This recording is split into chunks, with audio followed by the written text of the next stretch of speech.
الله أكبر الله أكبر.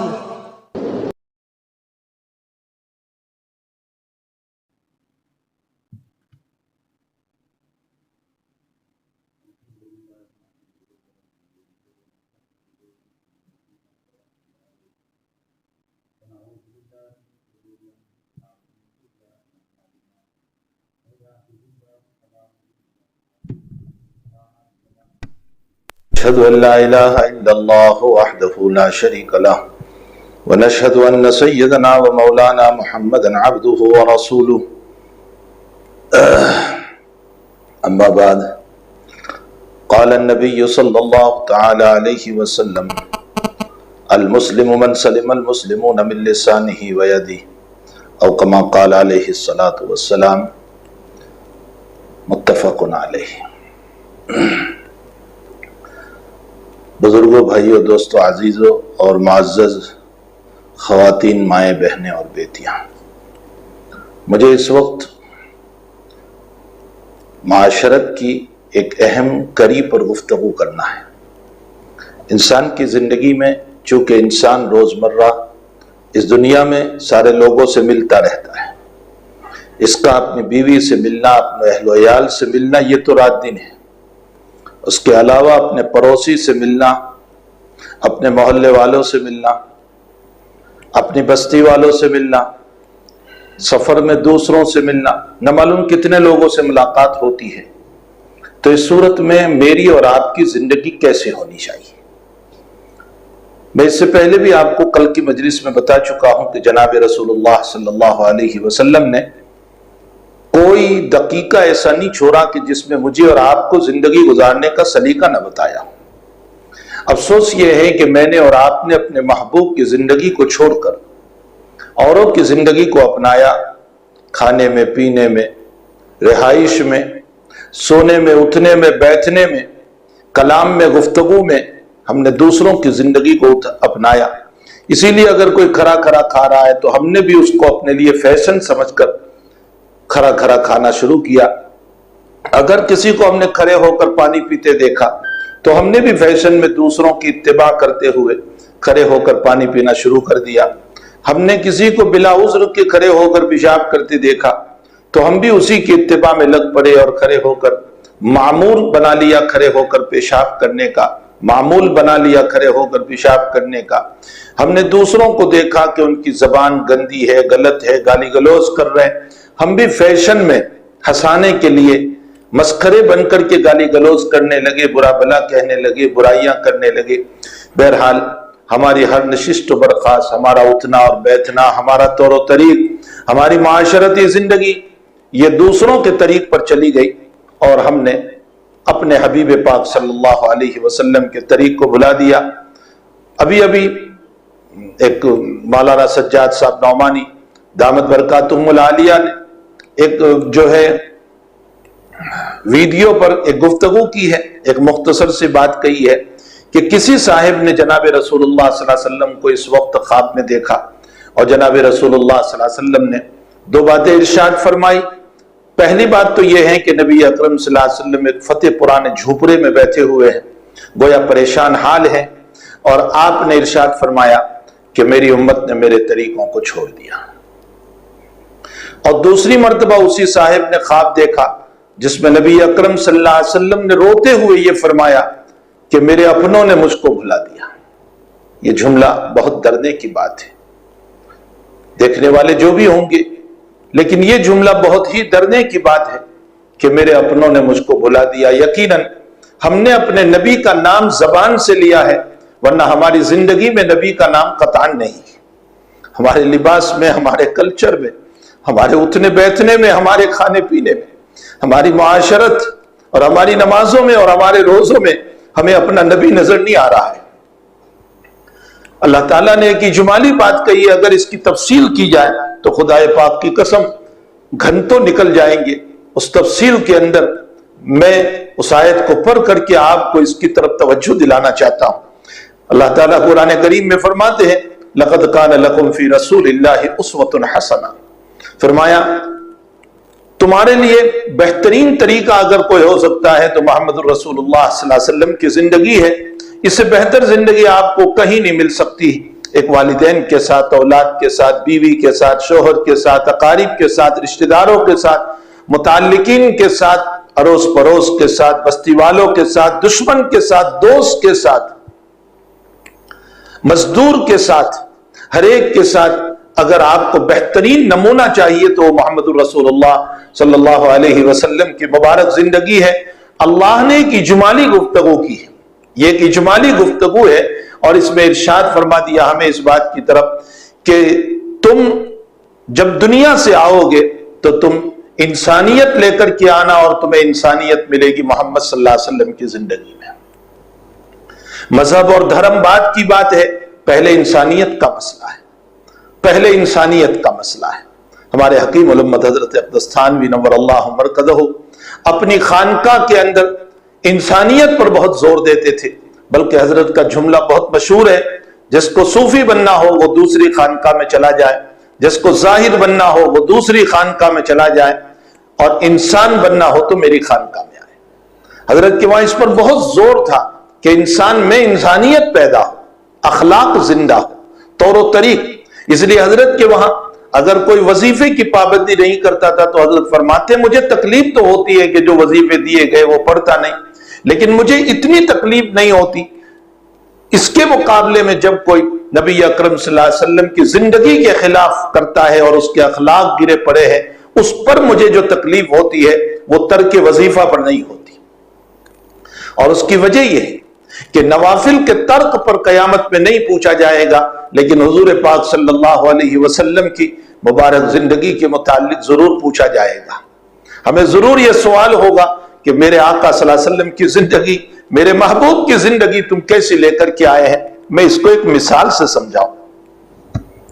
میرے بھائیوں اور بہنوں، ہم اپنا کپڑا کسی کو سینے کے لیے دیتے ہیں، اپنا اشکن دیتے ہیں، یا اپنا کرتا بنانے کے لیے دیتے ہیں، یا کوئی عورت اپنے کپڑوں کو بنانے کے لیے دیتی ہے اور اس کا ایک ناپ دیتی ہے. اس ناپ ہم دیتے ہیں کہ ہمارا کپڑا اس طرح بننا چاہیے، ہمارا کرتا اس طرح بننا چاہیے، آستین اس طرح ہوگی، ہماری لمبائی اس طرح ہوگی. ہم پورا ایک ناپ دیتے ہیں، اور اس ناپ کے مطابق اگر ٹیلر کپڑا بناتا ہے، درجی ٹیلر کپڑا بناتا ہے، خیاط اگر کپڑا بناتا ہے تو ہمیں بہت پسند ہے. لیکن اگر اس نے ہمارے ناپ کے خلاف کپڑا بنا لیا تو ہم جا کر کے غصے ہو جاتے ہیں، اس کی دکان پر جاتے ہیں، کپڑا اس پر مار دیتے ہیں اور یہ کہتے ہیں تو نے میرے کپڑے کا ناش کر دیا اور میرے کپڑے کو تباہ و برباد کر دیا. میں نے جو تجھے ایک ناپ دیا تھا اس ناپ کے مطابق تو نے میرا کپڑا نہیں سیا، میرا کپڑا نہیں بنایا. میرے بھائیوں اور میری بہنوں، یہ ایک معمولی سی مثال ہے، لیکن میں اس سے آپ کو یہ سمجھانا چاہتا ہوں کہ اللہ تعالیٰ بھی کہتے ہیں کہ زندگی گزارنے کے لیے میں نے بھی تمہیں ایک ناپ دیا ہے، اور وہ ناپ محمد الرسول اللہ صلی اللہ علیہ وسلم ہے.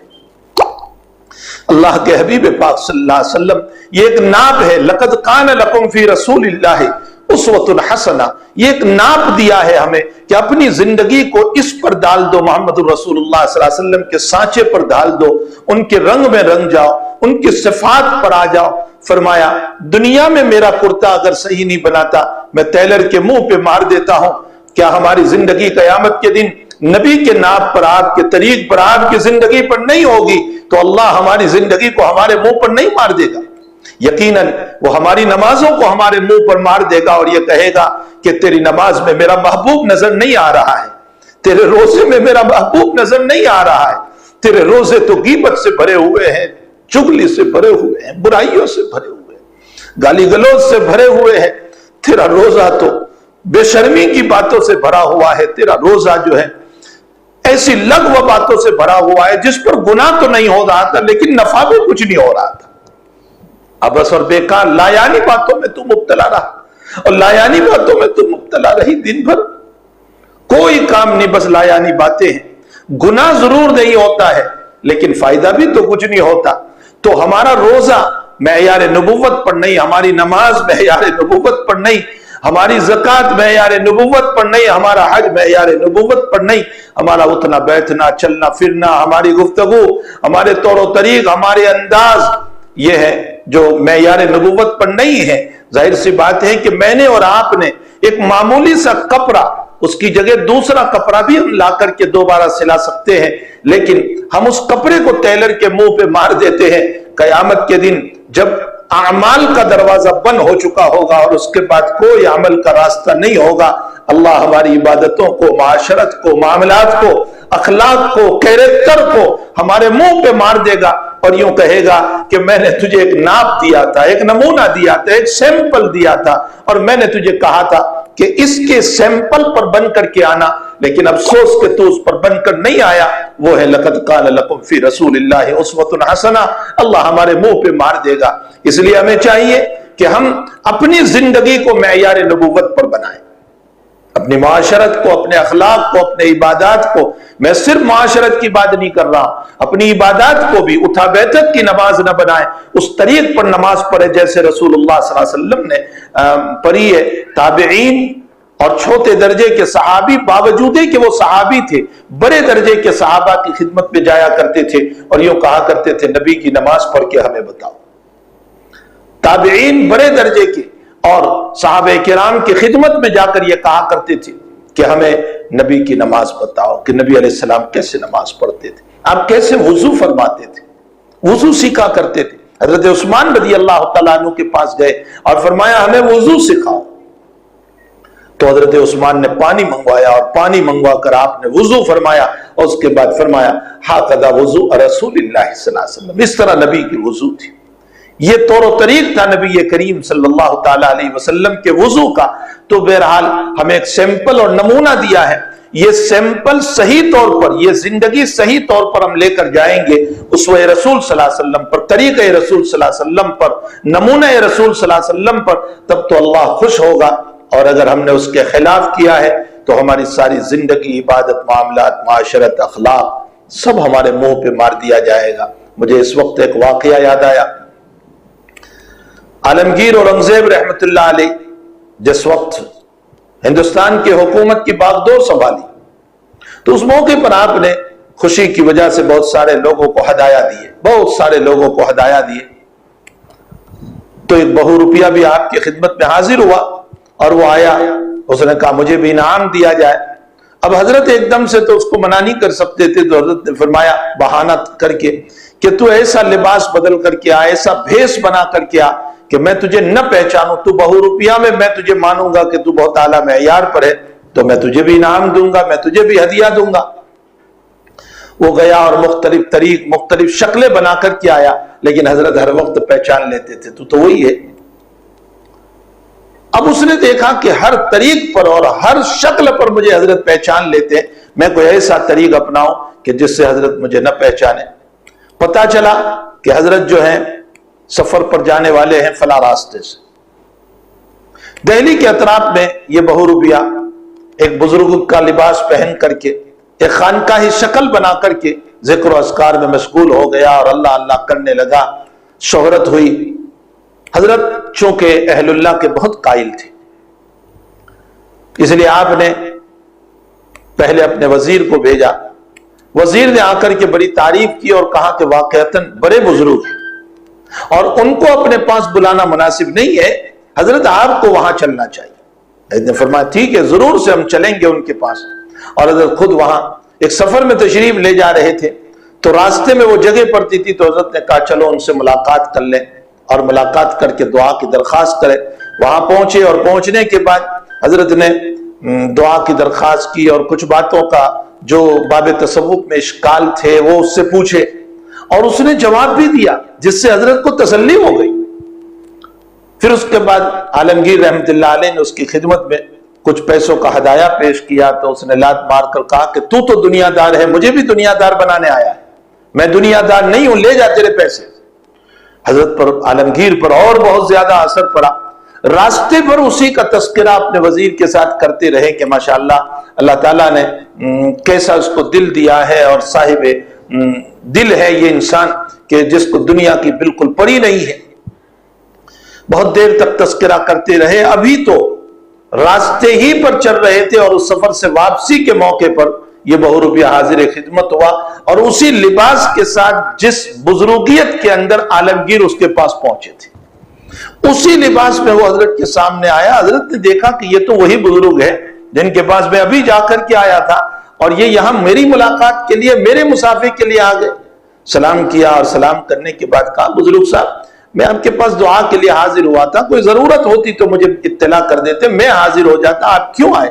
فرمایا میں بزرگ نہیں ہوں، میں وہی بہو روپیہ ہوں جس کو آپ نے کہا تھا کہ اگر کوئی ایسی شکل بنا کر کے آ کے پہچانو، نہیں آپ نے مجھ کو نہیں پہچانا، آپ میرے پاس آئے اور دعاؤں کی درخواست کی، آپ نے مجھے نہیں پہچانا کہ میں وہ بہو روپیہ ہوں، اس لیے آپ نے مجھ کو جو ہدایہ اور تحفہ اور انعام دینے کو کہا ہے وہ مجھے دیجیے۔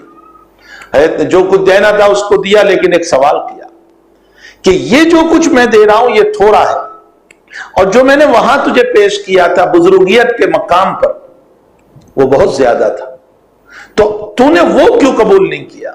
اس نے کہا کہ میں نقل بزرگیت کو اپنا کر کے بیٹھا تھا، اس شان پر مجھے دنیا کو قبول کرنا بہت برا لگ رہا تھا۔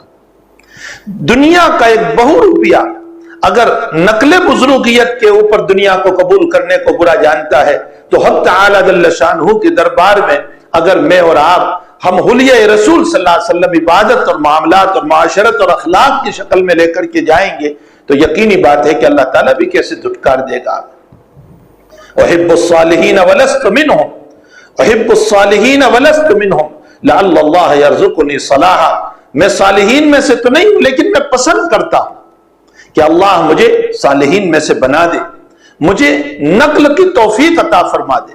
تو بہرحال میرے بھائی اور میری بہنوں، میں اس وقت معاشرت کے مسئلے پر گفتگو کرنا چاہتا ہوں کہ معاشرت یعنی ہماری زندگی سے کسی کو ایذا نہ پہنچے، کسی کو تکلیف نہ پہنچے، اور اسی لیے میں نے حدیث شریف پڑھی جس کو حضرت الامام بخاری رضی اللہ تعالیٰ عنہ نے، امام مسلم رحمہ اللہ تعالیٰ، حضرت الامام ترمذی رحمۃ اللہ علیہ اور دیگر اکابر نے اس روایت کو پیش کیا ہے۔ المسلم من سلم المسلمون من لسانہ ویدہ، المسلم حقیقت میں مسلمان کہنے کے قابل وہ ہے، سنو ترجمہ، حقیقت میں مسلمان کہنے کے قابل وہ انسان ہے من سلم المسلمون، کہ مسلمان جس کی زبان اور ہاتھ سے محفوظ رہے، سلامت رہے، من سلم المسلمون، مسلمان سلامت رہے، من لسانہ ویدہ، یعنی اس کے ہاتھ سے بھی کسی کو ضرر نہ پہنچے، اس کی زبان سے بھی کسی کو ضرر نہ پہنچے، وہ حقیقت میں مسلمان کہنے کے قابل ہے، وہ حقیقت میں مومن کہنے کے قابل ہے۔ اس کا مطلب یہ نکلا کہ جو دوسروں کو ضرر پہنچانے والا ہے، تکلیف پہنچانے والا ہے، ایذا پہنچانے والا ہے، وہ اپنے آپ کو مسلمان کہتا ہوگا لیکن اللہ کی نظر میں حقیقت میں وہ مسلمان نہیں ہے، جس کو حقیقی ایمان کہا جاتا ہے، حقیقی اسلام کہا جاتا ہے۔ یہی وجہ ہے کہ قرآن کریم میں فرمایا یا ایھا الذین آمنوا ادخلوا فی السلم کافہ ولا تتبعوا خطوات الشیطان، اے ایمان والو ایمان میں مکمل داخل ہو جاؤ، شیطان کی اتباع نہ کرو، ایک قدم ادھر بھی رکھ رہے ہو، ایک قدم ادھر بھی رکھ رہے ہو، کچھ شیطان کا مان رہے ہو اور کچھ اللہ کا مان رہے ہو۔ نماز میں تو اللہ کو ماننے کے لیے چلے، اور باہر کی زندگی جو بیوی کے ساتھ، بچوں کے ساتھ، دوستوں کے ساتھ، پڑوسیوں کے ساتھ اور اپنے گراہک کے ساتھ اور اپنے خریدنے والوں کے ساتھ بازار کے اندر، وہ شیطان کے نقش قدم پر ہے، ایسا نہ کرو۔ یا ایھا الذین آمنوا ادخلوا، اور اس آیت کا نزول کب ہوا سنیے آپ۔ حضرت عبداللہ ابن سلام رضی اللہ تعالیٰ عنہ مذہب یہودیت میں تھے، انہوں نے اسلام قبول کیا، لیکن مذہب یہودیت میں چونکہ اونٹ کا گوشت اللہ نے حرام کیا تھا، اور مذہب محمد الرسول اللہ صلی اللہ علیہ وسلم میں اس کے گوشت کو مکمل حلال کر دیا۔ عبداللہ ابن سلام چونکہ پہلے مذہب یہودیت میں تھے، اس لیے اسلام لانے کے بعد بھی اونٹ کے گوشت سے پرہیز کرتے تھے، نہیں کھاتے تھے۔ اب اگر گوشت نہیں کھایا، پرہیز کیا، یہ کوئی گناہ کا کام تو ہوا نہیں۔ بہت سے انسان وہ ہوا کرتے ہیں کہ جو گوشت کو حلال مانتے ہیں لیکن اس کے باوجود نہیں کھاتے، ان کی زندگی نان ویج کی نہیں ہوتی ہے بلکہ ویج کی ہوا کرتی ہے، وہ ویجیٹیرین پر اپنی زندگی گزارتے ہیں، نان ویج سے اپنے آپ کو بچاتے ہیں، یہ کوئی گناہ کا کام نہیں ہے، لیکن اس کے باوجود قرآن کریم نے ان کے باب میں یہ آیت اتاری یا ایھا الذین آمنوا ادخلوا فی السلم کافہ۔ جب اسلام میں محمد الرسول اللہ کی شریعت پر آ چکے ہو تو اب محمد جو کہے ان ساری باتوں کو مانو، ان کی اتباع کرو، ان کی پیروی کرو۔ تو حضور پاک صلی اللہ علیہ وسلم نے ہمیں انسانیت سکھائی اس حدیث کے اندر، اس روایت کے اندر حسن معاشرت کو بتایا ہے کہ ہماری ذات دوسروں کو ضرر پہنچانے والی نہ بنے، تکلیف پہنچانے والی نہ بنے، اور ہم انسان بن کر کے زندگی گزارے. اسی لیے میں نے ابھی بتایا کہ حضرت تھانوی رحمۃ اللہ علیہ فرمایا کرتے تھے کہ بھئی کسی کو زاہد بننا ہو، صوفی بننا ہو، وہ چلا جائے دوسروں کے وہاں وظیفے ملیں گے، ذکر و اذکار ملیں گے، خوب نوافل کروائیں گے. کہا میرے وہاں میں نوافل پر بہت پابندی نہیں کرواتا ہوں، ذکر و اذکار پر نہیں، بلکہ میں اخلاقیات پر زور دیتا ہوں. اور حضرت کے وہاں یہ مزاج تھا، اسی لیے کوئی کسی طرح وہاں بول نہیں سکتا تھا. اور جب حضرت کے وہاں سے نکلتا تھا تو یہ اعتراف کر کے نکلتا تھا کہ اگر انسانیت کا درس لینا ہو تو اشرف علی کے وہاں چلے جاؤ، جہاں انسان کو واقعتاً انسان بنایا جاتا ہے. حضرت امام غزالی رحمۃ اللہ علیہ نے لکھا ہے کہ جانوروں کی 3 قسمیں. احیاء العلوم میں امام غزالی رحمۃ اللہ علیہ فرماتے ہیں کہ جانوروں کی 3 قسمیں. ایک جانور تو جو وہ ہے جو سراسر نفع پہنچاتے ہیں، جس کی زندگی نفع ہی نفع والی ہے، جیسے گائے ہے، بھینس ہے، یہ وہ جانور ہے، بکری ہے کہ جو دودھ دیتے ہیں، انسان کو ساری زندگی اپنی ذاتوں سے نفع پہنچاتے ہیں، جس کی زندگی نافع ہے، مضر نہیں، وہ کبھی ضرر نہیں پہنچاتے، وہ کبھی آپ کو مارتے نہیں، وہ بھی آپ کو کبھی تکلیف نہیں پہنچاتے، بلکہ آپ دودھ نہ دینے پر مارتے ہیں، اس کے باوجود وہ خاموش رہتے ہیں، وہ مار کو برداشت کر لیتے ہیں. یہ وہ جانور ہیں جو غیر ضرر ہے، جو تکلیف نہیں پہنچاتے. دوسری قسم کے جانور وہ ہیں جو ضرر نہیں پہنچاتے لیکن نفع بھی نہیں پہنچاتے. جیسے جنگل میں بہت سارے، جیسے لومڑی ہے، سیار جس کو ہم بولتے ہیں، لومڑی ہے، گیدڑ ہے، یہ وہ جانور ہے کہ جو نفع نہیں پہنچاتے لیکن نقصان بھی نہیں پہنچاتے، ان کی طرف سے کوئی نقصان نہیں ہے.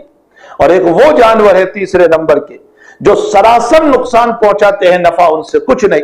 فرمایا جیسے شیر ہے، جیسے سانپ ہے، جیسے بچھو ہے، ان سے سراسر نقصان ہے، نفع کچھ نہیں.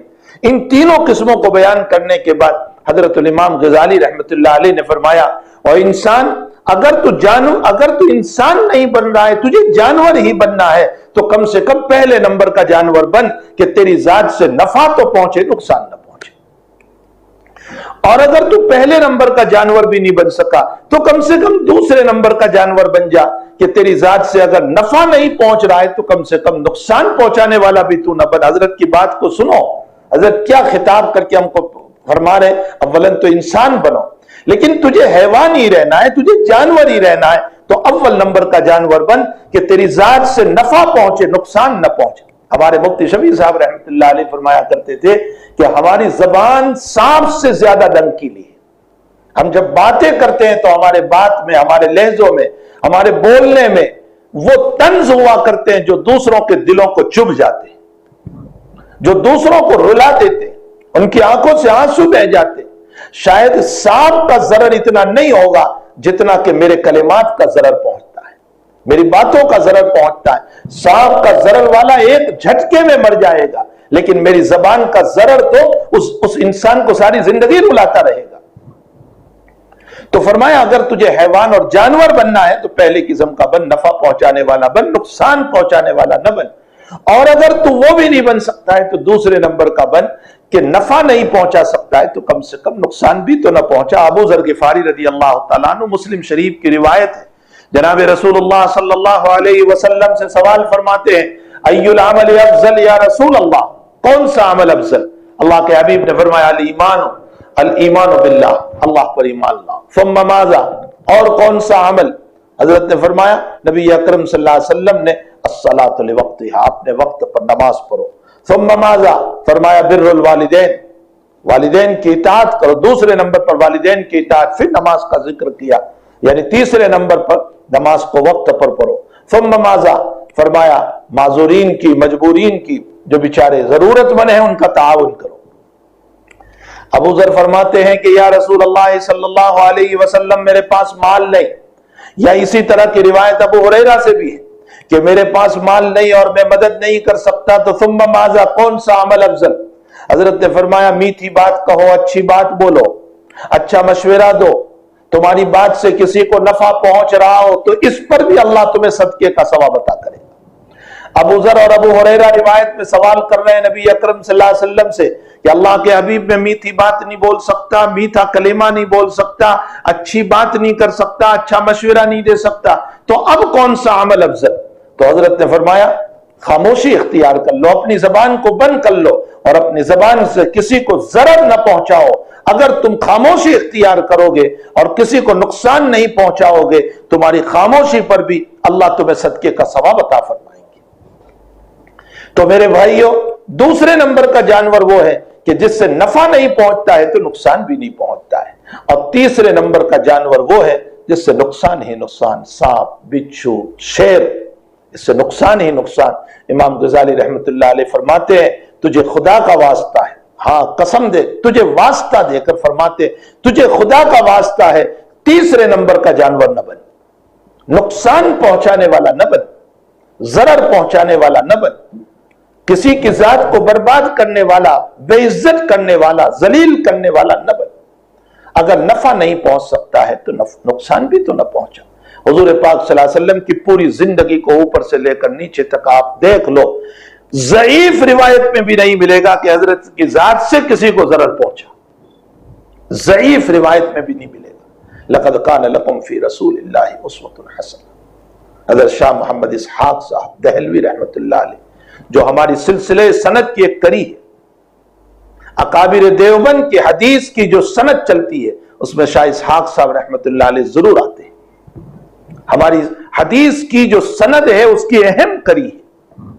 شاہ اسحاق صاحب رحمت اللہ علیہ دہلی میں رہتے تھے، وقت کا ایک مالدار آدمی تھا، لیکن اس کو حضرت سے کچھ اختلاف تھا یا وہ کچھ ناراض تھا، جو بھی مسئلہ ہوگا۔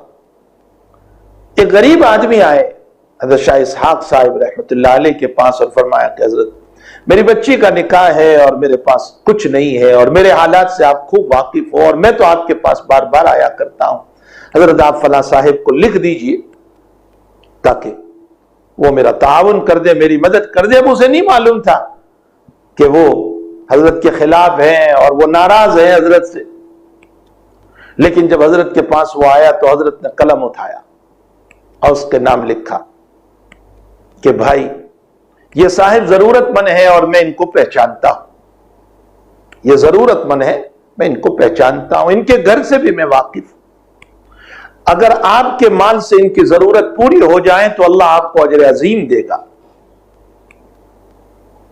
سنو مسئلہ، اگر ہمارے پاس مال نہیں ہے لیکن میری زبان سے، میری عزت سے کسی کا کام بنتا ہو تو ہمیں سفارش کرنا چاہیے۔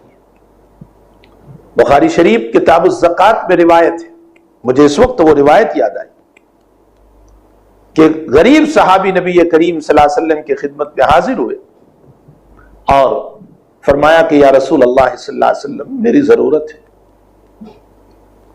جو صحابہ کرام قریب بیٹھے تھے حضرت نے ان سے فرمایا اس کی سفارش کرو۔ صحابہ نے فرمایا کہ جی یا رسول اللہ یہ حاجت مند اور ضرورت مند ہے، آپ ان کی مدد فرما دیں۔ حضرت نے ان کا تعاون کر دیا اور اس کے بعد حضرت نے فرمایا مجھے بھی معلوم ہے کہ یہ ضرورت مند ہے، میں دینے ہی والا تھا، لیکن تمہیں سفارش کا مکلف میں نے اس لیے بنایا کہ جہاں مجھے اس کو دینے کا ثواب ملے گا وہیں پر سفارش کی وجہ سے تم بھی میرے ساتھ ثواب میں شریک ہو جاؤ۔ بخاری کے الفاظ ہے اشفعوا توجروا، سفارش کرو تم اجر پاؤ گے۔ تو اگر میری عزت، میری ذات کسی غریب کے کام آ جائے تو کرنا چاہیے۔ یہ نبی اکرم صلی اللہ علیہ وسلم کا حکم بھی ہے، اشفعوا امر ہے، کرنا چاہیے۔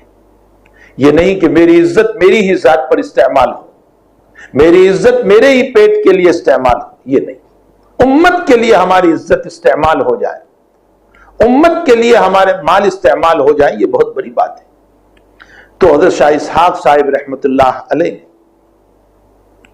لکھا کہ یہ آدمی ضرورت مند ہے، میں اس سے واقف ہوں، اس کے گھر سے بھی واقف ہوں، اللہ تعالیٰ نے آپ کو دیا ہے، آپ اس کا تعاون فرمائیں۔ دیکھیں حضرت جانتے تھے کہ وہ میری بات کو رکھے نہ رکھے کیا معلوم، اس کو تو مجھ سے اختلاف ہے، وہ مجھ سے ناراض ہے، لیکن پھر بھی ایک غریب کا کام بنانے کے لیے اس کے پاس سفارش لی۔ یہ صاحب جب خط لے کر گئے اس کے پاس، میں آپ کو المسلم من سلم المسلمون من لسانہ پر معاشرہ سمجھا رہا ہوں، اللہ ہم کو بھی بنا دے ایسے، میں بھی خود محتاج ہوں، اللہ ہم کو بھی اس زمرے میں فرما دے۔ اس نے خط پڑھا حضرت کا، اور پڑھنے کے بعد واپس کر دیا اس کو، اور یوں کہا کہ مولانا اسحاق کو کہنا کہ اس کی موم بتی بنائیں اور لپیٹ کر اس کو جلا دیں، یعنی اس کو لپیٹ کر موم بتی کی شکل بنا کر کے جلا دیں۔ وہ صاحب یہ جواب لے کر کے وہ رکا، واپس لے کر کے آئے اور کہا حضرت انہوں نے تو یہ جواب دیا، اور اوپر سے یہ کہا کہ ان کو کہنا کہ وہ موم بتی بنا کر کے اس کو پلیتا بنا کر کے، تعویذ بنا کر، پلیتا بنا کر اس کو جلا دیں۔ حضرت نے ایک آہ کھینچی اور شاہ اسحاق صاحب رحمت اللہ علیہ نے فرمایا میرے پیارے، اگر تیرا کام بن جاتا ہے تو میں یہ بھی کرنے کے لیے تیار ہوں، میں میری قلم کو اور میری تحریر کو کوئی اہمیت نہیں دے رہا ہوں، یا میری بات کو اس نے نکار دیا، اس پر مجھے کوئی ناراضگی نہیں ہے، میں اس کا فلیتا بنا کر بھی جلانے کے لیے تیار ہوں، تیرا کام اگر بن جاتا ہے۔ کوئی جملہ حضرت نے آگے نہیں فرمایا۔ اس مالدار کو حضرت کی ان باتوں کا پتہ چلا، وہ فوراً حضرت کے پاس حاضر ہوا، اور حاضر ہونے کے بعد اس نے معافی مانگی، اور ایسی معافی مانگی کہ حضرت سے بیعت ہو کر زندگی بھر کا تائب ہو گیا۔ یہ وہ معاشرہ ہے جو نبی کریم صلی اللہ علیہ وسلم نے ہم کو سکھایا ہے، ادعو الی سبیل ربک بالحکمۃ والموعظۃ الحسنہ وجادلہم باللتی ہی احسن ان ربک هو عالم بمن ضل عن سبیلہ وهو عالم بالمہتدین۔ اور دوسری جگہ اللہ نے فرمایا کہ محبت کے کلمات کے ذریعے سے اللہ تعالیٰ تمہارے دشمن کو بھی دوست بنا دے گا، بشرطے کہ اس کا دل زندہ ہو۔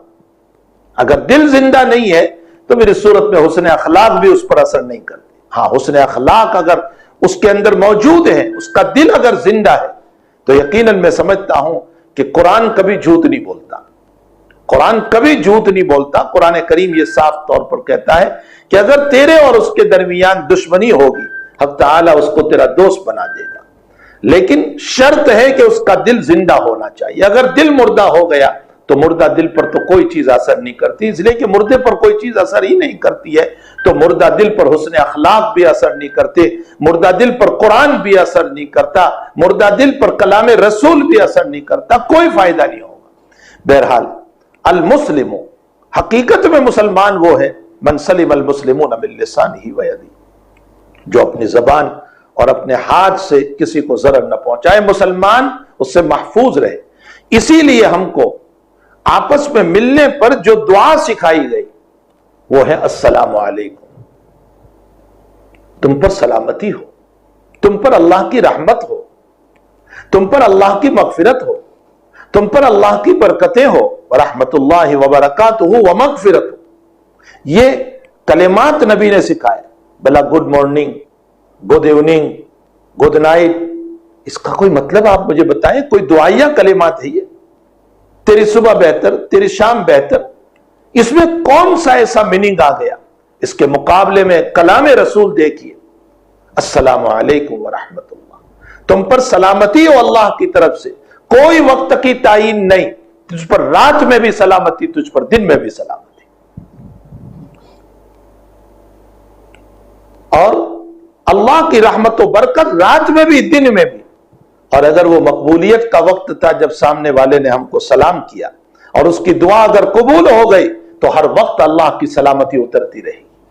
کتنی جامع بات نبی کریم صلی اللہ علیہ وسلم نے ہمیں بتائی، اسی لیے فرمایا الا ادلکم علی عمل، میں تمہیں وہ عمل نہ بتا دوں کہ اگر تم اس عمل کو کرنے لگو تو آپس میں محبت پیدا ہو جائے گی؟ فرمایا ضرور یا رسول اللہ، بتا دیجئے۔ فرمایا افشوا السلام بینکم، سلام کو عام کرو۔ آج یہ سلام ہماری زندگیوں سے نکل گیا، ہم good evening, good morning, good night کے الفاظ، لیکن جو کلمات ہمارے نبی نے دیے وہ ہم آپس میں مسلمان جب ملتے ہیں تو ان کلمات کو نہیں بولتے۔ بہرحال ہماری ذات سے کسی کو تکلیف نہ پہنچے۔ اس روایت کے اندر نبی اکرم صلی اللہ علیہ وسلم نے مسلمانوں کا خاص طور پر ذکر اس لیے کیا کہ عام طور پر مسلمانوں کا مسلمانوں ہی سے ملنا ہوتا ہے، اس کا یہ مطلب نہیں ہے کہ مسلمانوں کو تکلیف نہ پہنچائے اور دوسروں کو تکلیف نہ پہنچائے، حقیقت یہ ہے کسی کو تکلیف نہ پہنچائے۔ اسی لیے بعض روایتوں میں المسلم من سلم المسلمون کا لفظ نہیں ہے، بلکہ وہ من سلم الناس ہے، جس میں مسلمان بھی آ گیا، غیر مسلم بھی آ گئے۔ کسی کو تکلیف نہ پہنچائے، اس کی ذات سے، اس کی زبان اور اس کے ہاتھ سے تمام لوگ محفوظ رہے، وہ ہیں کامل مسلمان۔ معلوم ہوتا ہے ہمیں کسی کو ضرر نہیں پہنچانا، اور ضرر کتنی خطرناک چیز ہے، میں 2-4 مثالوں سے آپ کو سمجھاؤں۔ دیکھیے جماعت کے ساتھ نماز پڑھنا کتنا اہم ہے، بعض فقہا نے واجب کہا، بعض نے فرض تک کہا جماعت کے ساتھ نماز پڑھنے کو، حتیٰ کہ اللہ کے نبی نے اتنی اہمیت بیان فرمائی کہ میں چاہتا ہوں کہ اپنے مصلی پر کسی کو امام بنا کر کے جاؤں، اور جو لوگ جماعت کے ساتھ نماز نہیں پڑھتے ان کے مکانوں کو آگ لگا دو۔ کتنی اہمیت بیان فرمائی، لیکن اس کے باوجود فقہا لکھتے ہیں مسائل میں، فرمایا جس میں کوئی بیماری ہے اور اس بیماری کی وجہ سے لوگ اس سے گن کرتے، نفرت کرتے، تو اس کو جماعت میں نہیں آنا چاہیے، اکیلے گھر پہ نماز پڑھ لینا چاہیے، ترک جماعت کر لینا چاہیے۔ کیوں یہ کہا جا رہا ہے؟ دوسروں کو ضرر پہنچے گا۔ محتم بالشان عمل کو ترک کرنے کی اجازت دے دی تاکہ تمہاری ذات سے ضرر نہ پہنچے۔ اسی لیے تو جناب رسول اللہ صلی اللہ علیہ وسلم نے فرمایا کچا لہسن، کچا پیاز کھا کر کے مسجد میں نہ آؤ، تمہاری وجہ سے تمہارے اڑوس پڑوس کو جو ہے تکلیفیں ہوتی ہیں۔ اسی میں فقہا نے لکھا ہے بیڑی بھی داخل اور ہر بدبودار چیز داخل ہے۔ جو انسان نماز کے موقع پر سگریٹ پی کر کے یا بیڑی پی کر کے آتا ہے اس کے منہ سے بدبو نکلتی۔ یہ عام طور پر رمضان کے اندر ایسا ہوتا ہے کہ افطاری میں اتنا کثرت طعام اور اتنا کھانا ہو جاتا ہے جس کی وجہ سے گیس کی شکل پیدا ہو جاتی ہے، اور بار بار نماز میں کھٹی ڈکاریں آتی رہتی ہے جس کی وجہ سے اڑوس پڑوس کو تکلیف ہوتی ہے، یہ بھی ضرر میں داخل ہے۔ فقہا نے لکھا ہے کہ اگر راستے میں تم اپنی گاڑی لے کر کے کھڑے رہے اور باتیں کرتے رہے کسی سے، یہ روایت سے یہ مسئلہ بھی ثابت ہے، اور پیچھے قطار لگ گئی، لائن لگ گئی، ٹریفک جام ہو گیا، تم نے دوسروں کو ضرر پہنچایا، تم نے کسی کو تکلیف پہنچائی۔ یہ سارے مسائل تو دیکھیں کہ شریعت مطہرہ ہمیں کیا کہہ رہی۔ حجر اسود کو بوسہ دینا کتنا محتم بالشان عمل ہے، سنت قرار دیا گیا۔ اس کے ساتھ ساتھ حضرت علی رضی اللہ تعالیٰ عنہ فرماتے ہیں کہ جو اخلاص کے ساتھ حجر اسود کو بوسہ دیتا ہے اس کا نام اندر میں رقم ہو جاتا ہے، لکھ دیا جاتا ہے، اور قیامت کے دن حجر اسود اس کی سفارش کرے گا۔ اتنا محتم بالشان عمل، لیکن اس کے باوجود اللہ کے حبیب پاک صلی اللہ علیہ وسلم فرماتے ہیں کہ یہ سنت عمل ہے، ضرر پہنچا کر کے اس کو نہ ادا کیا جائے، کوہنیوں سے مار کر کے، ایذا پہنچا کر کے بوسہ دینے کے لیے نہ جائے۔ اور یہی وجہ ہے کہ فقہا نے لکھا ہے کہ بوسہ دینا سنت ہے اور کسی کو تکلیف پہنچانا حرام ہے۔ ایک معمولی سنت کو ادا کرنے کے لیے حرام کام کا ارتکاب نہ کرے۔ تلاوت قرآن کتنا محتم بالشان عمل، کتنا اونچا عمل ہے قرآن کریم کی تلاوت، لیکن فرمایا قرآن کریم کی تلاوت کی وجہ سے اگر کسی کی نیند خراب ہو رہی ہے، سونے والے کو تکلیف ہو رہی ہے، تو تم زور سے نہ پڑھو، آہستہ پڑھو۔ کوئی نماز پڑھ رہا ہے تو تم قرآن کریم کو آہستہ پڑھو، تم زور سے نہ پڑھو۔ کسی کی نیند خراب ہو رہی ہے تو چاہے تم خارج عن الصلاۃ قرآن پڑھتے ہو یا نماز میں قرآن پڑھتے ہو، یعنی نماز سے باہر یا نماز میں، آہستہ سے قرآن پڑھو، کسی کو ضرر نہ پہنچاؤ، کسی کو تکلیف نہ پہنچاؤ، سونے والے کو ضرر ہو رہا ہے۔ یہاں سے ایک مسئلہ معلوم ہوا کہ آج کل ہمارے رمضان کے اندر سحری کے موقع پر 10 منٹ 15 منٹ 20 منٹ پہلے سے زور زور سے اعلان کیا جاتا ہے سحری کا وقت 10 منٹ باقی ہے، 15 منٹ باقی ہے، 20 منٹ باقی ہے، یہ بار بار اعلان کیا جاتا ہے، اور اطراف میں ہمارے غیر مسلم بھائی بھی سوئے ہوئے جن کی نیند میں خلل پڑ رہا ہے، ضرر پہنچ رہا ہے، نقصان پہنچ رہا ہے، تو کیا اجازت ہو سکتی ہے اس طرح اعلان کرنے کی؟ ہمارے سارے کاموں کے لیے ہم گھڑی دیکھتے، تو کیا ختم سحری کے لیے ہمارے پاس گھڑی نہیں ہے کہ اس کے لیے ہمیں اعلان کرنا پڑتا ہے کہ سحری کا وقت ختم ہو گیا؟ یہ ضرر پہنچانے کا عمل ہے۔ اسی لیے فقہا نے لکھا ہے کہ اپنے لاؤڈ اسپیکر میں جب تم اذان دو تو اتنے زور سے لاؤڈ اسپیکر کو مت رکھو کہ جس کی بنیاد پر دوسروں کو تکلیف ہو۔ چونکہ ہم جس ملک میں رہتے ہیں وہاں ہمارے محلوں میں ہم صرف مسلمان نہیں ہیں، ہمارے برادران وطن بھی ہے، غیر مسلم بھائی بھی ہے۔ ہمیں یہ حق نہیں ہے کہ ہم کسی کو ضرر پہنچائیں دین کے نام پر، یہ دین کے نام پر ضرر پہنچانا ہوا۔ ہمیں یہ اجازت نہیں ہو سکتی ہے کہ ہم دین کے نام پر کسی کو ضرر پہنچائیں اور کسی کو تکلیف پہنچائیں۔ اس لیے ہماری اذان کے اندر بھی لاؤڈ اسپیکر اتنے زور سے نہیں ہونا چاہیے۔ ہمارے وہاں مسجدوں میں جو لاؤڈ اسپیکر میں نماز پڑھنے کے مسائل ہیں، 4 مصلی ہو تو بھی لاؤڈ اسپیکر، 5 ہو تو بھی، 10 ہو تو بھی، جبکہ کوئی ضرورت اس کی نہیں ہوا کرتی ہے۔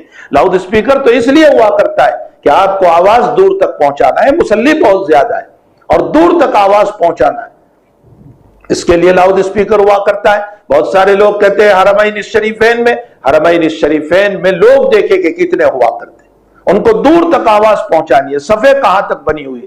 پھر دوسرا ہے کہ وہ جو ہے اسلامی مملکت ہے، وہاں ضرر کا کوئی مسئلہ نہیں، ہم جس ملک میں رہتے ہیں وہاں ضرر کا مسئلہ ہے۔ اس لیے اذان کے سلسلے میں بھی یہ مسئلہ سنیں کہ ہم اتنے زور سے جو ہے اذان نہ دیں جس کی وجہ سے برادران وطن کو تکلیف ہو، اپنے لاؤڈ اسپیکر کو آہستہ رکھا جائے تاکہ دوسروں کو تکلیف نہ ہو۔ بہرحال میرے بھائیوں، ضرر کے مسائل کو اگر دیکھو تو باوجود عبادتوں کے، ان عبادتوں کے اندر بھی اس بات کو مد نظر رکھا گیا شریعت کی طرف سے کہ دوسروں کو ضرر نہ پہنچے۔ جناب رسول اللہ صلی اللہ علیہ وسلم کے باب میں روایتوں میں آتا ہے کہ آپ جب تہجد کے لیے کھڑے ہوتے تھے تو اتنی آہستہ سے چادر کے اندر سے نکلتے تھے اور آواز بھی نہیں کرتے تھے کہ کہیں اپنی بیوی کی نیند خراب نہ ہو جائے۔ اللہ اکبر! حالانکہ بیوی ہے، اگر اس کی نیند خراب بھی ہو گئی تو کیا ہوا، لیکن اتنے آہستہ سے حضرت چادر کو ہٹا کر کے نکلتے تھے اور آواز بھی نہیں ہونے دیتے تھے کہ کہیں اس کی نیند خراب نہ ہو جائے۔ اسی لیے اللہ کے نبی علیہ الصلوۃ والسلام کا معمول اپنی بیویوں کو تہجد میں اٹھانے کا نہیں تھا۔ ہاں، بیویاں خود اٹھ جاتی، یہ دوسرا مسئلہ کہ وہ اپنے ذوق اور شوق سے اٹھ جائیں، ورنہ روایتوں میں عائشہ صدیقہ رضی اللہ تعالیٰ عنہ فرماتی ہے کہ حضرت تہجد پڑھتے رہتے، میں سامنے لیتی رہتی، آپ نہیں اٹھاتے۔ ہاں، بیویاں اپنے شوق سے اٹھ جاتی تھی۔ حضرت جانتے تھے کہ دن بھر کے ان کے کام ہیں جس کی وجہ سے اٹھانا مناسب نہیں، البتہ رمضان کا آخری عشرہ آتا تھا تو حضرت اپنی بیویوں کو اٹھانے کا اہتمام فرماتے تھے، باقاعدہ اٹھاتے تھے اور کہتے تھے اٹھو اور رات میں نمازیں پڑھو، اس لیے کہ آخری عشرے کی بڑی اہمیت ہے۔ تو میرے بھائیوں اور میری بہنوں، حقیقت یہ ہے کہ میں یہ کہنا چاہتا ہوں کہ آپ دیکھیں کہ شریعت مطہرہ نے عبادت کے باب میں بھی اتنا اہتمام فرمایا کہ دوسروں کو ضرر نہ پہنچے، تکلیف نہ پہنچے۔ قرآن کریم میں اگر آپ چلے جائیں تو مستقلاً حق تعالیٰ جل شانہ نے اجازت اور استئذان کے باب میں جو معاشرت کے قبیل سے پورے 2 رکوع بیان فرمائے۔ کسی کے گھر پہ جاؤ تو اجازت لے کر جاؤ، ویسے ہی نہ چلے جاؤ، دروازے پر دستک دو، اگر وہ گھر میں آنے کی اجازت دے تو فبیا وَإِذَا قِيلَ لَكُمُ ارْجِعُوا فَارْجِعُوا، اگر وہ تمہیں کہیں کہ اس وقت نہیں چلے جاؤ تو چلے جاؤ، برا نہ لگاؤ، دل پہ برا نہ لگاؤ۔ اگر وہ کہہ رہے ہیں اس لیے کہ اس کا اپنا کوئی مسئلہ ہوگا، اس کے گھر میں کوئی پریشانی ہوگی، وہ کسی مسئلے میں ہوگا، اس کو اس وقت کوئی حاجت اور ضرورت ہوگی، اس لیے اگر وہ کہہ رہا ہے کہ تم چلے جاؤ تو برا نہ لگاؤ، چلے جاؤ۔ وَإِذَا قِيلَ لَكُمُ ارْجِعُوا فَارْجِعُوا هُوَ أَزْكَىٰ لَكُمْ، قرآن کیا لفظ استعمال کر رہا ہے، یہ تمہارے لیے بہت بڑی پاکیزگی کی چیز ہے، تمہارے قلب کی طہارت ہو جائے گی، اس لیے کہ اتباع نبوی اور قرآن کی اتباع مستقل۔ آپ غور فرمائیں یہاں کہ نماز کے مسئلے کو قرآن نے 72 سے زیادہ جگہ پر ذکر فرمایا، لیکن اجمالاً اقیموا الصلاۃ وآتوا الزکاۃ، اقیموا الصلاۃ وآتوا الزکاۃ، یا ایھا الذین آمنوا اسجدوا وارکعوا، بس اجمالاً سجدہ کرو، رکوع کرو، وارکعوا مع الراکعین، بس اجمالاً۔ کتنی مرتبہ، تفصیل نہیں ہے، ظہر میں 4، فجر میں 2، عصر میں 4، کئی تفصیل ہے قرآن کریم میں، کوئی تفصیل نہیں، وہ تفصیل جناب رسول اللہ صلی اللہ علیہ وسلم نے بیان فرمائی۔ اجمالاً نماز جیسی محترم بالشان عبادت کو اللہ نے اجمالاً بیان فرمایا، لیکن جب معاشرت کے مسائل آئے، زندگی گزارنے کے مسائل آئے تو نبی پر نہیں چھوڑا بلکہ قرآن نے مستقلاً 2 رکوع اتار کر اس کی تفصیل فرمائی، اللہ نے اس کی تفصیل فرمائی۔ تم کسی کے گھر پہ جاؤ تو کیسے جاؤ، پہلے سے اجازت لو، اجازت لے کر جاؤ، دروازے پر آواز دو، وہ تمہیں کہے واپس ہو جاؤ تو واپس ہو جاؤ۔ کسی کے گھر پہ دعوت ہو، بہت وقت پہلے جا کر مت بیٹھو، اور جب کھانا کھا لو تو بیٹھے نہ رہو۔ فَإِذَا طَعِمْتُمْ فَانتَشِرُوا وَلَا مُسْتَأْنِسِينَ لِحَدِيثٍ، باتیں کرتے ہوئے نہ بیٹھے رہو۔ إِنَّ ذَلِكُمْ كَانَ يُؤْذِي النَّبِيَّ، نبی کو تکلیف ہو رہی ہے، لیکن نبی مارے حیا کے کچھ نہیں کہتے۔ اللہ کہتا ہے میں مسائل کو تمہارے سامنے بیان کر رہا ہوں، مستقل 2 رکوع حق تعالی جل شانہ نے معاشرت کے باب میں اتارے۔ سورہ حجرات کا اکثر حصہ معاشرت پر ہے۔ آپ دیکھ لیں قرآن کریم کو، سورہ حجرات کا اکثر حصہ معاشرت پر ہے کہ تمہاری زندگی تم کیسے گزارو گے، اور اللہ نے اس کی تفصیل فرمائی، وضاحت فرمائی۔ عبادت صلاۃ کی وضاحت نہیں، عبادت زکوٰۃ کی وضاحت نہیں، عبادت صوم کی کوئی زیادہ تفصیل نہیں، لیکن معاشرت کی تفصیل فرمائی، اس لیے کہ اللہ تعالیٰ جل شانہ ومن والہ اپنے بندوں کو صحیح تعلیم دینا چاہتا ہے۔ ہمیں چاہیے کہ ہم اپنی معاشرتی زندگی کو بہتر سے بہتر بنائیں تاکہ ہماری زندگی کے اندر اچھے اخلاق پیدا ہو، اچھے کیریکٹر پیدا ہو۔ پھر جناب رسول اللہ صلی اللہ علیہ وسلم نے زبان کو پہلے بیان کیا اور ہاتھ کو بعد میں بیان کیا۔ اس کی وجہ محدثین نے لکھی ہے کہ زبان کی تکلیف ہاتھ سے زیادہ ہے، زبان کی تکلیف یہ ہاتھ سے بھی زیادہ ہے۔ اسی لیے عربی کا مقولہ ہے جراحات السنان لہا التیام ولا یلتام ما جرح اللسان۔ تلواروں کے زخم، چھریوں کے زخم اچھے ہو جاتے ہیں، لیکن میری زبان سے تکلیف دینے والا جو کلمہ نکلتا ہے اس کا زخم جو دل پر ہوتا ہے وہ اچھا نہیں ہوتا۔ ولا یلتام ما جرح اللسان، زبان کا زخم جو ہے نا وہ دلوں کو توڑ دیتا ہے، زندگی بھر کی دشمنیاں اور زندگی بھر کے مسائل کھڑے ہو جاتے ہیں۔ اس لیے نبی اکرم صلی اللہ تعالی علیہ وسلم نے زبان سے بہت زیادہ تکلیف پہنچنے والی تھی، حتیٰ کہ قرآن کریم میں اللہ تعالیٰ جل شانہ نے فرمایا کہ تو جو بول رہا ہے یہ نہ سمجھنا کہ وہ ہواؤں میں ضائع اور بیکار ہو گیا، ہم نے اس کو محفوظ رکھا ہے، قیامت میں تیرے ان اقوال کو بھی تولا جائے گا، تیری ان باتوں کو بھی ہم لے آئیں گے اور ان اقوال کو تولیں گے۔ حضرت شاہ ولی اللہ صاحب رحمت اللہ علیہ فرماتے ہیں کہ قبر میں بھی سارے اعمال کو وہ اچھے ہو یا برے ہو ایک شکل و صورت دے کر کے اللہ لائے گا، اور قیامت کے دن بھی شکل و شباہت دے کر کے لائے گا۔ اس وقت ہمیں پتہ چلے گا کہ یہ میری نماز ہے، یہ میری غیبت ہے، یہ میرا روزہ ہے، یہ میری چغلی ہے، یہ میرا برا عمل ہے، یہ زنا ہے، یہ ڈکیتی ہے، یہ چوری ہے، یہ میں نے فلاں کام چھپ چھپ کر کیا تھا اور یہ میرا نیک عمل ہے۔ تو قیامت کے دن بھی اور قبر کے اندر بھی، اور شاہ ولی اللہ صاحب رحمت اللہ علیہ اس پر حجت اللہ البالغہ میں تفسیر کرتے ہوئے فرماتے ہیں کہ قبر مقدمہ آخرت ہے، حق تعالیٰ یہیں سے ان اعمال کو انسانی شکل دے کر کے بتا دے گا کہ اب تو قبر ہی سے فیصلہ کر لینا کہ تو کہاں جانے والا ہے۔ اللہ تعالیٰ ہماری حفاظت فرمائے، اللہ ہماری حفاظت فرمائے۔ اللہم احفظنا من شرور انفسنا واللہم احفظنا من بلائنا ومصائبنا اللہم آتنا اتباع رسول اللہ صلی اللہ تعالیٰ علیہ وسلم۔ اللہ ہم تمام کو نبی اکرم صلی اللہ تعالیٰ علیہ وسلم کی اتباع کی ہمیں توفیق عطا فرمائے۔ اور دوسرے نمبر پر ہاتھ کو ذکر فرمایا، ہاتھ کو اس لیے ذکر کیا کہ ہاتھ سے بھی بہت ساری تکلیفیں پہنچتی ہے۔ مثلا کسی پر ظلم کیا، کسی کو مارا، کسی کو پیٹا، یا کسی کے خلاف کوئی تحریر لکھی، قلم کے ذریعے سے کسی کے خلاف کوئی لکھا، جیسے آج کل ایک ماحول بنا ہوا ہے دوسروں کے خلاف لکھنے کا، یہ بھی اس روایت کے اندر داخل ہے۔ المسلم من سلم المسلمون من لسانہ ویدہ، ہاتھ کے ذریعے سے یہ بھی تکلیف پہنچنے کا ذریعہ ہے۔ ہمیں چاہیے کہ ہم اپنی زبان سے، اپنے ہاتھ سے، اپنے اعضاء سے، اپنے پاؤں سے کسی کو تکلیف نہ پہنچائے۔ عائشہ صدیقہ رضی اللہ تعالیٰ عنہ نے ایک مرتبہ امیر المؤمنین حضرت عمر رضی اللہ تعالیٰ عنہ کو یوں فرمایا کہ حضرت میں نماز پڑھتی ہوں اپنے حجرے میں، اور یہ صاحب جو ہے مسجد سے باہر، مسجد کے اندر میرے حجرے سے باہر زور زور سے تقریر کرتے ہیں اور میری نماز میں خلل پڑتا ہے، آپ اس کو منع کیجئے۔ حضرت نے اس کو بلایا اور بلانے کے بعد کہا کہ تجھے عجیب شوق ہے، تو زور زور سے بولتا ہے، آئندہ ایسا نہ کرنا، امی جان کو نماز میں تکلیف ہو رہی ہے۔ کچھ دنوں کے بعد وہ صاحب نے پھر اسی طرح کا طریق اختیار کیا اور پھر زور زور سے تقریر کرنے لگے۔ حضرت عائشہ رضی اللہ تعالیٰ عنہ نے پھر کہلوایا۔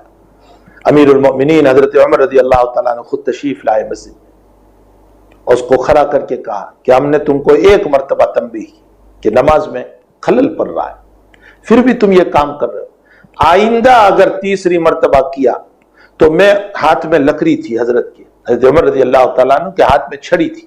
حضرت نے فرمایا میں اتنی پٹائی کروں گا جب تک کہ یہ لکڑی ٹوٹ نہ جائے. اشارہ فرمایا اس بات کی طرف کہ اپنے کلام کے ذریعے سے دوسروں کو ضرر نہ پہنچاؤ، تکلیف نہ پہنچاؤ. تو اپنی ذات کو صاف ستھری بناؤ. قیامت کے دن اللہ مجھے میری زندگی سے متعلق پوچھے گا، آپ کی زندگی سے متعلق نہیں پوچھے گا. اور آپ کو آپ کی زندگی سے متعلق پوچھے گا، میری زندگی سے متعلق نہیں پوچھے گا. تو پھر ہم کیوں اپنی زندگی کو، اپنی معاشرت کو بہتر سے بہتر نہ بنائیں؟ کسی کو ضرر پہنچانے سے مجھے کیا ملے گا؟ یہ حیوانیت کی صفت ہے، یہ جانور کی صفت ہے، یہ باغیوں کی صفت ہے، یہ اللہ کے نافرمانوں کی صفت ہے. یہ لقد کان لکم فی رسول اللہ اسوۃ حسنہ کے خلاف ہے. یہ سارے مسائل اس کے خلاف ہیں. اس لیے ہمیں اتباع قرآن اور حدیث میں اپنی معاشرت کو بہت درست کرنے کی ضرورت ہے. اللہ جل شانہ ہم تمام کو اس پر عمل کی توفیق عطا فرمائے. وصلی اللہ علی النبی الکریم. الحمد للہ رب العالمین والعاقبۃ للمتقین والصلاۃ والسلام علی سید الانبیاء والمرسلین وعلی آلہ وصحبہ اجمعین. سبحان اللہ وبحمدہ سبحان اللہ العظیم سبحان اللہ وبحمدہ سبحان اللہ العظیم.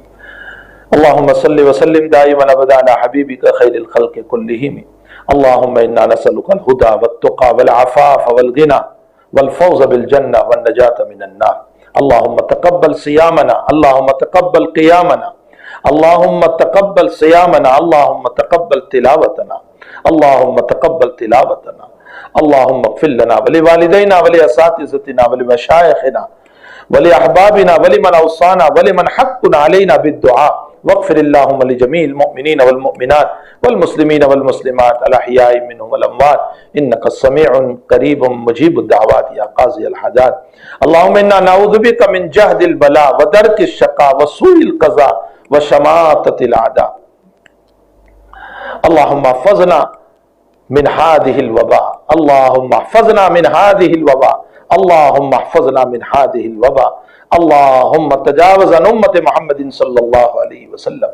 اللہم ارحم علی امت محمد صلی اللہ علیہ وسلم. اللہم اغفر لامت محمد صلی اللہ علیہ وسلم. اللہم اشف مرضانا واشف مرضى المؤمنین وارحم موتانا وارحم موت المؤمنین. اللہم ربنا تقبل منا انک انت السمیع العلیم وتب علینا یا مولانا انک انت التواب الرحیم. وصلی اللہ علی النبی الکریم برحمتک یا ارحم.